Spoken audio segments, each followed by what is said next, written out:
우리가 잘 알듯이 모든 일에는 우선순위가 있습니다. 그래서 아무리 급해 보여도 나중에 뭐 해도 괜찮은 부차적인 일이 있는 반면에 사소해 보이지만 당장 먼저 해야 되는 중요한 일이 있기 마련이죠.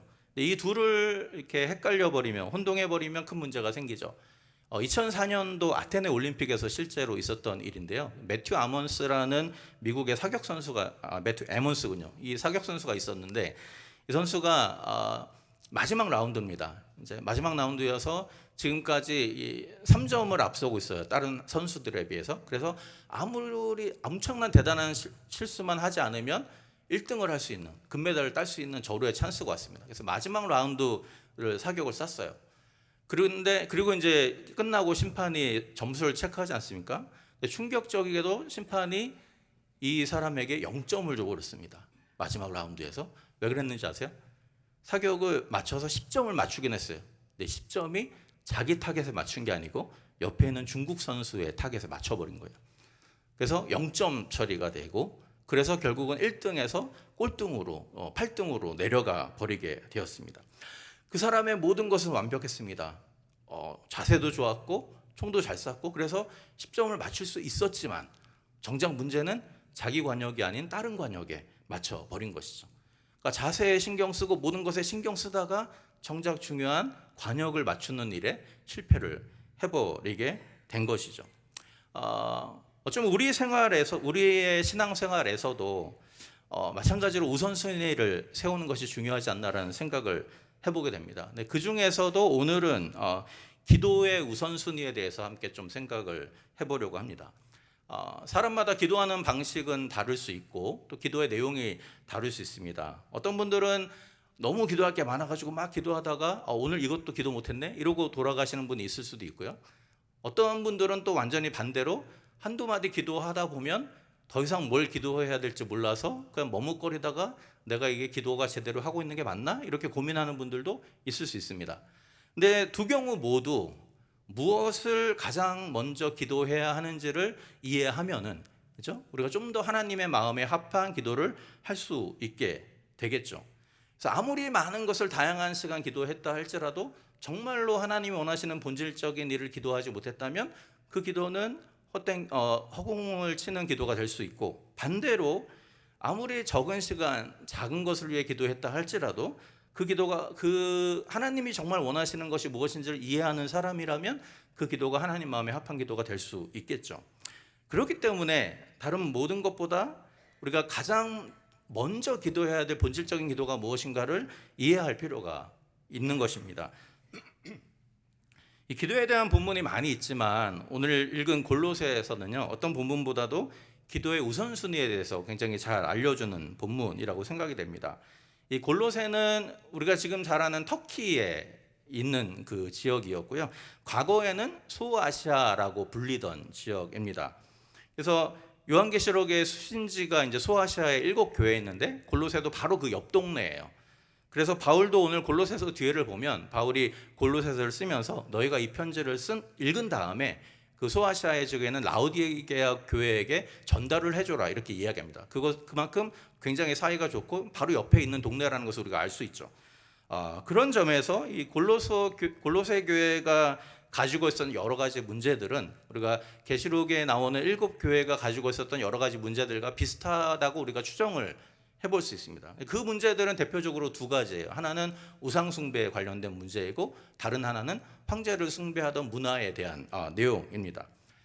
당시 그리스의 모든 지역이 그랬던 것처럼 소아시아도 신들의 도시라고 불릴 만큼 많은 신들을 섬기던 그런 지역이었습니다. 그래서 경기장을 가든지 뭐 식당을 가든지 어떤 사업처에 가든지 아니면 집에 가든지 어디를 가든 어떤 신들을 경배하는 어떤 신의 제사 의식들을 쉽게 볼 수 있었던 지역이 바로 그 당시의 소아시아 지역이었습니다. 그런데 그 당시에 그 사람들의 그런 어떤 신앙을 뭐 지금 우리가 말하는 것처럼 기독교, 불교, 뭐 천주교 뭐 이렇게 구분하기는 좀 어려워요. 왜냐하면 당시에 그 사람들이 가지고 있는 그 종교라는 것은 일종의 세계관입니다. 삶의 방식이고 내가 어떻게 하면 유익하게 살 것인가를 결정하는 전략 같은 거였어요. 왜냐하면 그 사람들은, 그리스인들은요, 특별히 신들을 인간의 삶에 관여하는 어떤 힘으로 이해를 했습니다. 그래서 인간의 각 삶의 영역마다 그 영역을 관장하는 신들이 따로 있습니다. 그래서 아레스와 아테나는 전쟁을 관장하는 신이고요. 그리고 우리가 잘 아는 헤르메스는 가축의 짝짓기를 관여하는 신입니다. 그리고 제우스는 인간의 일생에 아주 중대한 터닝 포인트를 관장하는 신, 포세이돈은 뭐 어부들의 일을 관장하는 신, 이렇습니다. 그렇기 때문에 다시 말하면 그들의 세계에서 신들이라는 것은 철저히 인간을 위해 존재하는 존재들입니다. 그리고 인간의 요구에 따라서 움직이는 존재들이죠.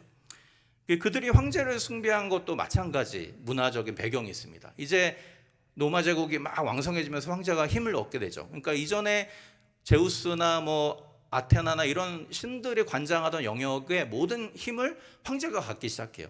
그러니까 이제 황제는 어떤 존재냐면 이 그리스의 모든 신들을 합쳐놓은 것이나 같은 신적인 존재가 돼버린 거죠. 힘이 세니까요.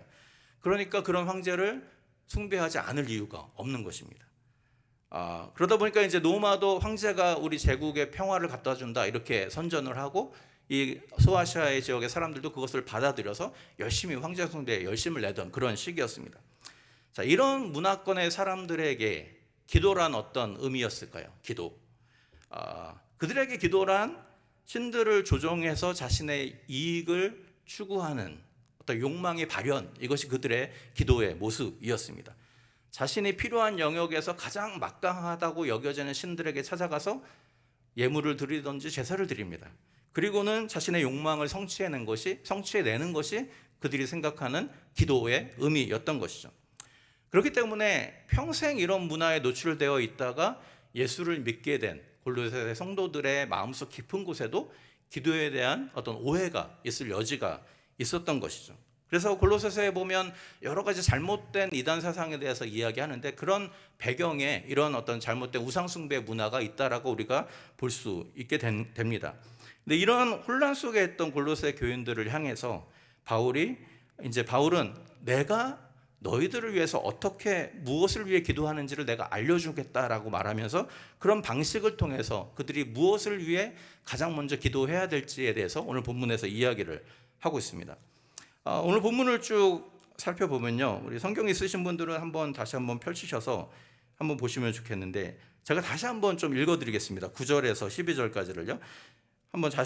한번 생각하면서 들어보세요. 이로써 우리도 듣던 날부터 너희를 위하여 기도하기를 그치지 아니하고 구하노니 너희로 하여금 모든 신령한 지혜와 총명의 하나님의 뜻을 아는 것으로 채우게 하시고 주께 합당하게 행하여 범사에 기쁘시게 하고 모든 선한 일에 열매를 맺게 하시며 하나님을 아는 것에 자라게 하시고 그의 영광의 힘을 따라 모든 능력으로 능하게 하시며 기쁨으로 모든 견딤과 오래 참음에 이르게 하시고 우리로 하여금 빛 가운데서 성도의 기업의 부분을 얻기에 합당하게 하신 아버지께 감사하게 하시기를 원하노라. 한국어 성경을 보면요, 바울이 골로새 교회를 향해서 여러 가지 다른 기도 제목으로 기도한 것처럼 보입니다. 그래서 9절에 보면 하나님의 뜻을 아는 것으로 채우게 하시고, 10절에 범사에 기쁘시게 하고 하나님을 아는 것에 자라게 하시고, 11절에 능하게 하시고 오래 참음에 이르게 하시고, 12절에서는 아버지께 감사하게 하시기를 원하노라, 이렇게 돼 있죠.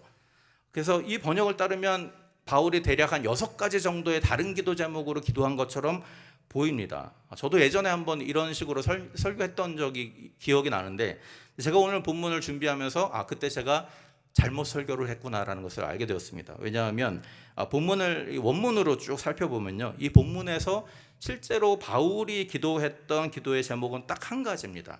그게 뭐냐면 9절에 시작하는 내용이에요. 너희가 하나님의 뜻을 아는 것으로 채워지게 하시기를 내가 간구한다.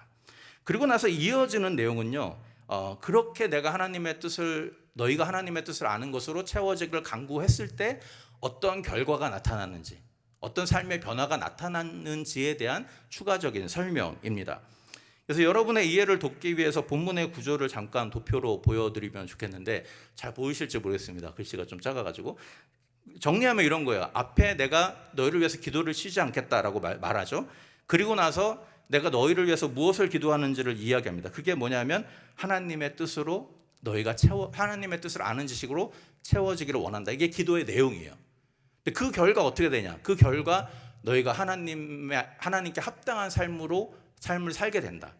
그리고 나머지 뒤에 이어지는 자라고 성장하고 뭐 열매를 맺고 이런 것들은요, 하나님의 뜻에 합하게 살아가는 사람의 삶의 모습이 어떤 양상으로 드러나는지에 대해서 설명하는 내용이에요. 그래서 이런 본문의 구조를 우리가 좀 염두에 두면서 본문을 좀 살펴보면 좋겠는데요. 아까 제가 말씀드린 것처럼 이런 구조를 생각을 해볼 때 골로새 성도들을 향한 바울의 유일한 기도 제목은 무엇이었냐면 그들이 하나님의 뜻을 아는 것으로 채워지는 것입니다. 아마 그것을 유일하게 기도했던 이유는 그게 가장 중요하다고 생각했기 때문이겠죠. 왜 하나님의 뜻을 아는 것이 다른 무엇보다도 중요할까요? 그리고 하나님의 뜻은 무엇이고 그 뜻은 우리가 또 어떻게 알 수 있을까? 그것에 대해서 좀 우리가 생각을 해보려고 하는데, 특별히 당시 이 골로새 지역의 상황과 연결해서 우리가 좀 생각을 해보면 좋겠습니다. 아까 제가 말씀드린 것처럼 골로새에 있던 사람들도 신의 뜻을 묻는 일에 굉장히 관심이 많은 사람들이었어요. 그래서 중요한 일이 있을 때마다 당시의 기록을 보면 신전에 찾아가서 신의 신탁을 구합니다. 그러면서 그거에 근거해서 전쟁이나 여러 가지 결정을 내리게 돼요. 그런데 이런 형태의 기도가 가지는 문제점이 한 가지 있습니다. 무엇입니까? 신의 뜻을 구하는 것처럼 보이지만 그 초점은 어디에 있죠? 초점은 결국 나에게 있습니다. 신의 뜻을 구하는 것보다 나를 어떻게 할 것인가에 대해서 초점이 맞춰져 있는 것이죠. 그래서 신에게 가서 묻기는 하지만 그 목적은 내게 무엇이 유익한지를 찾는 데 목적이 있게 되는 것입니다. 그래서 바울이 골로새 성도들이 하나님의 뜻을 아는 것으로 채워지기를 간구한 이유는 그들이 이런 우상숭배 문화로부터 벗어나서 그들의 초점을 자기 자신이 아닌 하나님께로 옮기기를 기대했기 때문인 것이죠. 자, 그렇다면 바울이 간구한 하나님의 뜻이란 과연 무엇일까요? 우리가 보통 이런 얘기 많이 하잖아요. 기도할 때 하나님의 뜻을 알고 싶다, 그죠? 특별히 어떤 중요한 결정을 앞두고 우리가 기도할 때 하나님의 뜻이 무엇인지를 알려달라고 기도를 많이 합니다. 근데 많은 경우 좀 지나치게 엄밀히 생각을 해보면 많은 경우 그때 말하는 하나님의 뜻은 사실은 내 삶을 향한 하나님의 알려지지 않은 비밀을 알기 원한다는 의미죠. 그래서 내 직장이나 사업을 향한, 나의 가정을 향한, 또는 우리 자녀를 향한 하나님의 뜻이 무엇인지를 알려달라고 기도할 때 그것은 엄밀히 말하면 하나님의 뜻이 정말로 궁금해서 하는 기도라기보다는 보이지 않는 우리의 인생길을 인도해 달라고 하는 나를 위한 기도인 경우가 많이 있는 것이죠. 그렇기 때문에 엄밀히 말하면 초점은 여전히 나에게 있는 것입니다. 그러나 바울 서신을 살펴보면 바울은 하나님의 뜻을 조금 다른 의미로 설명을 합니다. 바울은 하나님의 뜻을 우리를 향한 하나님의 계획이라는 의미로 말하지 않고요, 이미 하나님이 말씀을 통해서 알려주신 하나님의 분명한 명령을 가리키는 말로 사용을 합니다. 예를 들어서 데살로니가전서 4장 3절에 보면 바울이 이렇게 말합니다. 하나님의 뜻은 이것이니 너희의 거룩함이라. 우리가 거룩해지는 게 하나님의 뜻이다, 이렇게 말하고요. 또 마찬가지로 데살로니가 5장에 보면 항상 기뻐하라, 쉬지 말고 기도하라, 범사에 감사하라. 이는 우리를 향한, 예수 그리스도 안에서 우리를 향한 하나님의 뜻이니라, 이렇게 말하죠. 그러니까 이 본문들에서 바울이 말하는 하나님의 뜻은 우리가 말하는 하나님의 뜻과 좀 다르죠. 우리의 미래에 대한 어떤 결정에 대한 조언을 가리키는 말이 아니라 하나님의 뜻, 바울이 말하는 하나님의 뜻은 이미 우리에게 알려주신 하나님의 자명하고 분명한 하나님의 명령과 하나님의 진리를 가리키는 말로 사용을 하는 것이죠. 내가 거룩하게 사는 것이 하나님의 뜻입니까를 묻기 위해서 금식하는 사람은 없습니다. 당연한 얘기이기 때문에 그렇죠. 항상 기뻐하고 쉬지 말고 기도하고 범사에 감사하라는 말도 너무 당연하고 새로울 것이 없는 말씀이에요. 그런데 바울은 바로 이런 명령이 하나님의 뜻이다 라고 이야기를 하고 있습니다. 그래서 바울이 골로새 교인들에게 하나님의 뜻이 채워지도록 기도한 것은 이전에 알지 못하던 어떤 새로운 비밀을 알려달라고 기도한 것이 아니라는 것을 우리가 알 수 있습니다. 도리어 그들이 이미 알고 있는 하나님의 뜻을 확실하게 붙잡고 그 뜻 안에서 살도록 해달라는 그런 기도였던 것이죠. 그러니까 하나님이 이미 우리에게 알려주신 하나님의 뜻에는 관심이 없으면서 그저 내 미래와 우리의 자녀의 앞날에 대해서만 관심이 있는 그런 기도는 하나님의 앞에서 올바른 태도는 아니라고 할 수 있다는 것이죠. 그러니까 우리 삶의 방향에 대한 하나님의 뜻을 묻기 이전에 이미 나에게 알려주신 하나님의 뜻을 먼저 기꺼이 행하려는 마음이 있는지 우리가 살펴볼 필요가 있다라는 것이죠. 그런데 이미 주신 말씀 안에서 하나님의 뜻을 발견하는 것이 자동적으로는 되지 않습니다. 그래서 바울이 너희가 하나님의 뜻을 알아가도록 내가 기도한다라고 말하면서 뭐라고 부연 설명을 하냐 하면 모든 신령한 지혜와 총명 안에서 하나님의 뜻을 알아가도록 간구합니다. 그래서 신령한 지혜와 총명이라는 것은 다시 번역을 하면요, 성령이 주시는 지혜와 통찰력을 말합니다. 그러니까 내 안에 있는 성령님의 인도하심을 따라서 우리가 말씀을 읽고 그 말씀을 대할 때 그 말씀 속에 계시된 하나님의 뜻을 알게 된다라는 것이죠.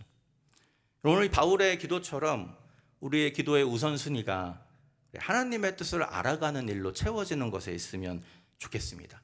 단순히 내 삶을 향한 하나님의 계획, 하나님의 조언을 달라고 간구하기 이전에 그런 어떤 나에게 초점이 맞춰져 있는 기도에서 정말로 하나님이 이루시기 원하시는 것은 무엇인지, 그 하나님의 뜻을 우리 삶 가운데 어떻게 이루시기를 원하시는지 그것을 아는 지식으로 채워달라고 기도할 수 있는 우리가 되면 좋겠습니다.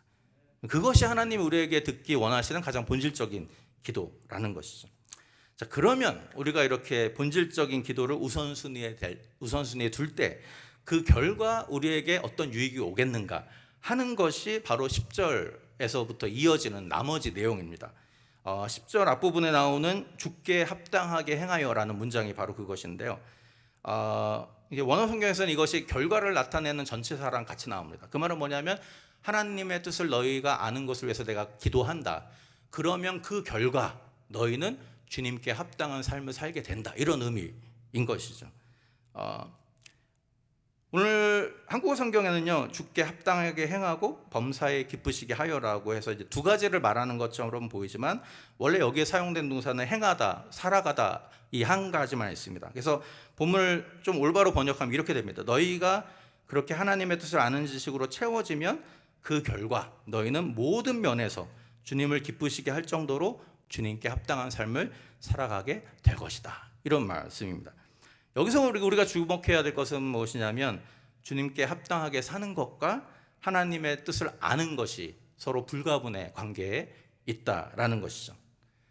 그리스도인이라면 우리가 모두 주님께 합당한 삶을 살고 싶어하는 마음이 있지 않습니까? 그런 소망이 있죠. 그런데 우리는 가끔 그것을 무엇인가를 열심히 하는 것으로만 착각할 때가 많이 있습니다. 열심히 교회를 빠지지 않고 다니고 봉사하고 훈련받고 전도하고 그런 것으로 하면 우리의 삶이 하나님께 합당하게 될 것이라고 생각하기 쉽습니다. 그러나 바울이 분명하게 말하는 것처럼 하나님께 합당한 삶은 하나님의 뜻을 아는 것에서 시작한다라는 것이죠. 왜냐하면 하나님의 뜻을 알아야 그분이 기뻐하시는 일이 무엇인지 분별할 수 있기 때문이죠.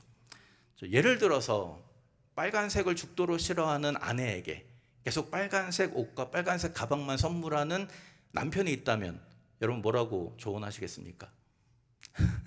당장 그만두라고 조언하겠죠. 그렇죠? 그거는 할수록 아내의 화를 돋굴 뿐이다. 그래서 아내가 좋아하는 것이 무엇인지 먼저 알고 선물을 해도 해라. 그렇게 우리가 조언하지 않겠습니까? 마찬가지라는 거죠.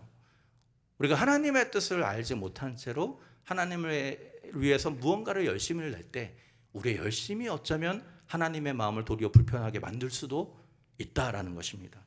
그렇기 때문에 우리가 정말로 구해야 될 것은 내가 하나님의 뜻이 무엇인지를 깨달아 아는 것에 있어야 한다라는 것이죠. 그래서 그리고 그 하나님의 뜻은 아까 말씀드린 것처럼 성령의 인도하심을 따라서 우리에게 주신 말씀을 읽고 묵상할 때 우리가 이해할 수 있게 되기 때문에 우리가 가장 먼저 구해야 될 것은 하나님의 뜻을 깨달을 수 있는 눈과 귀를 달라는 그런 기도의 제목이어야 한다는 것이죠. 자, 그러면 그렇게 하나님의 뜻을 아는 지식으로 충만해져서 하나님의 마음에 합하게 살아가게 된 사람들의 삶 속에 어떤 변화가 일어나는가? 다시 말하면 그 사람이 하나님의 마음에 합하게 살고 있다라는 것을 보여주는 구체적인 증거들이 무엇인가? 바로 이에 대한 내용이 10절 후반부부터 12절까지 연결되어 있는 4개의 서로 다른 분사구로 나오는 내용들입니다. 한글 개역개정 성경에는요, 여기서도 열매를 맺게 하시고 자라게 하시고 능하게 하시고 감사하게 하시기를 원하노라 이렇게 번역을 해서 이것이 마치 바울이 했던 기도의 내용으로 오해를 할 수 있게 번역이 되어 있지만 원래 성경에 보면은요 이건 분사구로 되어 있습니다. 그러니까 뭐뭐 하면서 그러니까 앞에 나온 너희가 하나님께 합당한 삶을 살아가게 될 것이다. 뭐뭐 하면서 그 말은 하나님께 합당하게 살아가는 삶의 양상이 어떻게 드러나는지를 추가적으로 설명을 해주는 것이죠. 그래서 제대로 번역하려면 이렇게 번역돼야 되죠. 너희가 하나님의 마음에 합당하게 살게 된다. 열매를 맺으면서 자라면서 능하게 되면서 그리고 감사하면서 이런 내용을 가지고 우리 하나씩 좀 간단하게 살펴보면 좋겠습니다. 주께 합당한 삶의 구체적인 모습 중에 하나는 모든 선한 일에 열매를 맺는 것입니다. 아마 골로새 교회의 성도들의 삶을 생각해 볼 때 여기서 말하는 선한 열매라는 것은 아마도 이웃들과의 관계에 있어서 그들이 실천해야 될 어떤 덕목을 가리키는 것으로 이해가 됩니다. 왜냐하면 이 골로새 도시의 대부분의 사람들은요 부활하신 그리스도를 따르는 교회 공동체를 무시하거나 의심하거나 경멸하는 그런 상황이었습니다. 그러니까 황제가 신처럼 떠받들여지던 시대에 또 수많은 신들을 서로 공경하는 것을 미덕으로 생각하던 시대에 부활하신 예수님만이 우리의 왕이고 유일한 신이라고 말하는 어떤 신앙은 굉장히 불경건해 보이고 심지어는 자기들의 사회 체제를 위협하는 것처럼 느껴질 수 있는 그런 상황이었던 것이죠. 그런 어떤 적대적인 환경 속에서 그들이 그리스도의 복음이 증거될 수 있는 유일한 길은 말씀에 근거한 선한 행실뿐이었던 것이죠. 그런데 본문에서 제가 말씀드린 것처럼 본문은 선한 일의 열매를 열심히 맺으라고 명령하고 있는 것이 아닙니다. 그들이 하나님의 아는 지식으로 채워지면 그들이 하나님께 합당한 삶을 살게 될 것인데 그렇게 되면 너희 삶에 선한 일의 열매 맺는 일들이 일어나게 될 것이다 라고 이야기를 하고 있는 거죠. 여전히 바울의 관심은 무엇에 있습니까? 그들이 하나님의 뜻을 아는 것에 있는 것이죠. 또 주께 합당한 삶의 또 다른 모습은 하나님을 아는 지식 안에서 자라나는 것이다 라고 말을 하고 있습니다.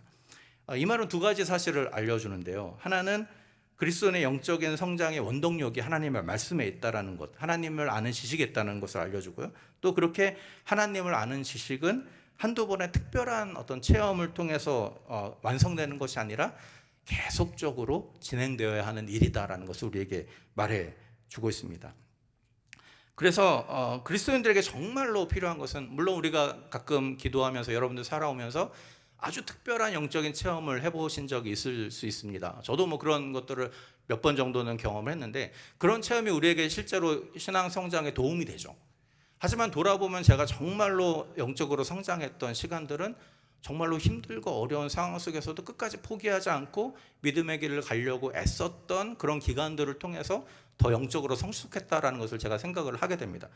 마찬가지로 그렇기 때문에 그리스도인들에게 정말로 필요한 것은 어쩌다 한두 번씩 있는 어떤 영적인 대단한 체험을 겪는 것보다는 날마다 말씀 속에서 머무는 습관이 우리에게 필요한 것이죠. 그런 거룩한 습관이 우리를 자라나게 하는 것입니다. 그런데 오늘 마찬가지로 본문은 우리가 말씀 안에서 자라나도록 애쓰라고 명령하고 있지 않습니다. 우리가 하나님의 뜻을 아는 지식으로 채워질 때 너희가 말씀 안에서 자라나게 된다라고 말씀을 하고 있는 것이죠. 주님께 합당한 삶의 또 다른 특징은 모든 능력으로 강건해지는 것입니다. 모든 능력으로 강해진다는 말은요, 어떻게 이렇게 언뜻 보면 모든 문제를 해결할 수 있는 능력을 받게 된다는 의미처럼 보이기도 합니다. 근데 바울이 말하는 능력은 이와는 좀 달라요. 결이 달라요. 오늘 왜냐하면 본문에 뭐라고 말하냐면 모든 능력으로 강해져서 모든 견딤과 오래 참음에 이르게 된다. 좀 이상하죠? 예, 능력으로 강해지면 문제를 해결해야 돼요. 근데 문제를 해결하지 못하고 참고 인내하게 된다라는 거죠. 약간 다른 결의 말씀을 하고 있습니다. 왜 이런 말씀으로 격려를 했을까? 당시 골로새 성도들의 상황을 생각해 보면 좀 이해가 될 수 있습니다. 아까 말씀드린 거랑 연결해서 여러 우상들을 섬기는 도시에서 예수님만을 섬기는 비주류의 삶으로 살기로 결정하는 순간 그들에게 여러 가지 어려움들이 찾아오게 됩니다. 수많은 갈등을 겪을 수밖에 없고요. 또 그리고 그런 갈등들은 그 지역 사람들이 기독교 신앙에 대해서 이해를 하기까지 해결되는 문제가 아니에요. 그렇게 되기까지 수세기가 걸렸습니다. 그렇기 때문에 오랜 세월 신앙 때문에 겪는 차별과 손해와 따돌림을 겪는 그들이 하나님께 합당한 삶을 계속해서 사는 방법은 참고 인내하는 것밖에 없는 것이죠. 근데 바울은 그러한 인내는 너희들의 힘으로 하는 것이 아니고, 너희들의 힘으로 할 수 있는 것이 아니고, 하나님 그들에게 부어주시는 하나님의 능력으로 가능해지는 것이다. 그리고 그 능력을 언제 받을 수 있느냐? 너희가 하나님의 말씀을 아는 지식으로 채워질 때 이 모든 어려움을 이겨낼 수 있는 힘을 받게 된다라고 말을 하고 있는 것이죠. 마지막으로 하나님께 합당한 삶의 마지막 증거는 하나님께 감사하게 되는 것입니다. 우리로 하여금 빛 가운데 성도의 기업의 부분을 얻게 합당하신 아버지께 감사하게 하시기를 원하노라, 이렇게 말하죠. 아마도 마지막으로 이 말을 한 것은 하나님께 감사하는 것이 가장 중요한 우리 삶의 모습이기 때문이 아닐까라는 생각을 해보게 됩니다. 선한 일의 열매를 맺고 하나님을 아는 지식 안에서 자라나고 능력으로 강건해지고, 그래서 인내하고 견디게 되는 것도 중요하지만 정말 중요한 것은 우리가 어떤 상황에서든지 하나님께 감사하는 것이라는 뜻이죠. 그런데 여기에서 주목해야 될 것은 감사의 이유입니다. 바울이 골로새 성도들이 무엇 때문에 하나님께 감사하게 된다고 말하냐 하면 여기에 그렇게 말하죠. 우리에게 빛 가운데서 성도의 기업의 부분을 얻을 자격을 주셨기 때문에 너희가 감사하게 된다라는 것입니다. 성도의 기업은 하나님의 나라를 말하는 것이고요. 빛 가운데라는 말은 이 하나님의 나라가 어둠에 속한 나라와 달리 영원한 나라라는 것을 강조합니다. 그래서 NIV 성경은 이렇게 번역을 했어요. 자신의 거룩한 백성에게 빛의 나라의 유업의 소유권을 주장할 수 있는 자격을 주신 하나님께 감사를 드리며, 이렇게 번역을 했습니다. 이 구절도 당시의 생활을 생각을 해보면 좀 더 이해가 쉽죠. 여러 가지 어려운 상황 가운데 특별히 여러 가지 우상을 섬기고 황제를 섬기는 것이 우리에게 삶의 번영을 가져다 준다라고 믿는 사회 속에서 혼자만 그것을 거부하면 어떻게 될까요? 딸을 당하게 되고 소외를 당하게 되고 우리 공동체의 번영을 위협하는 존재로 낙인 찍히기 쉽습니다. 이처럼 그 지역의 그리스도인들은 예수 그리스도만을 믿는 신앙을 고집하면 그 지역에 약속하는 그 땅의 어떤 번영을 누리기 굉장히 힘든 상황 가운데 있는 사람들이에요. 근데 바로 그들에게 바울이 무엇을 말합니까? 그럼에도 불구하고 너에게 감사할 이유가 있다. 왜 그렇습니까? 너희가 얻을 기업이 이 땅의 기업이 아니라 하나님께 속한 영원한 빛의 나라의 기업이기 때문에, 비록 너희가 이 땅에서는 힘든 삶을 산다 할지라도 너에게는 하나님이 약속하신 기업의 소유권이 있지 않느냐. 그렇기 때문에 너희는 감사하게 된다라고 말을 하고 있는 것이죠. 다시 한번 반복하지만 바울은 하나님께 무조건 감사해라라고 강요하고 있지 않아요. 바울이 말하는 것은 무엇입니까? 똑같습니다. 너희가 하나님을 아는 지식으로 채워지면 너희 삶에 감사가 드러나게 되어 있다라고 말을 하고 있는 것이죠. 정리해보면 오늘 본문은 우리가 단 한 가지만을 위해서 기도한다면 그 기도는 하나님의 뜻을 아는 지식으로 충만해지는 것이라고 말씀을 하고 있습니다. 다른 기도가 불필요하거나 중요하지 않아서가 아니에요. 다만 하나님의 뜻을 아는 지식으로 충만해지는 것이 우리가 구하는 다른 모든 것의 출발점이 되기 때문이라는 것입니다. 그렇기 때문에 오늘 말씀을 통해서 우리가 해왔던 기도의 우선순위를 다시 한번 조정해보는 시간이 되면 좋겠습니다. 그리스도인이라면 누구나 열매 맺는 삶을 살기 원하고 영적인 성장을 이루기 원하고 또 어려움을 이겨내는 능력을 갖기 원하고 또 우리의 현실과 관계없이 하나님께 감사하기를 원하죠. 그러나 바울은 그런 삶은 우리의 노력으로 되는 것이 아니다라고 말씀을 하고 있어요. 그런 삶은 하나님의 뜻을 아는 지식으로 충만해질 때 자연스럽게 나오게 된다, 사라지게 된다라고 말씀을 하고 있는 것이죠. 그래서 우리에게 이런 온전한 삶의 증거들이 나타나지 않는 이유는 우리의 헌신이 부족해서도 아니고요, 우리의 열정이 부족해서도 아니고요, 우리의 노력이 부족해서도 아니라는 거죠. 바울에 따르면 우리에게 아직 하나님의 뜻을 아는 지식이 부족하기 때문이다라고 말씀하고 있습니다. 그렇기 때문에 우리가 하나님 앞에 기도로 나아갈 때마다 이 가장 중요한 문제를 위해서 구하는 우리가 되면 좋겠습니다.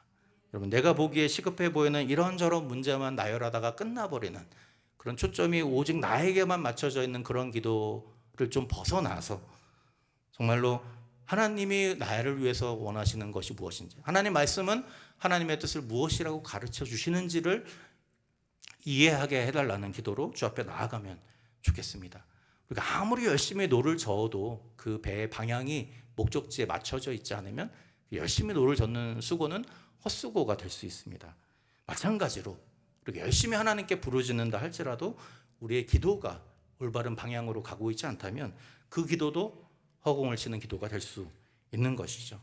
그렇기 때문에 우리 기도의 방향을 온전히 주님께만 맞추고 하나님의 뜻을 아는 지식으로 충만해지기를 구하는 우리가 되면 좋겠습니다. 우리의 힘으로 할 수 없고 바울이 말한 것처럼 우리 안에 계신 성령께서 그의 통찰력으로 그의 이해하심으로 우리에게 조명해 주실 때만 가능한 일이라는 것이죠.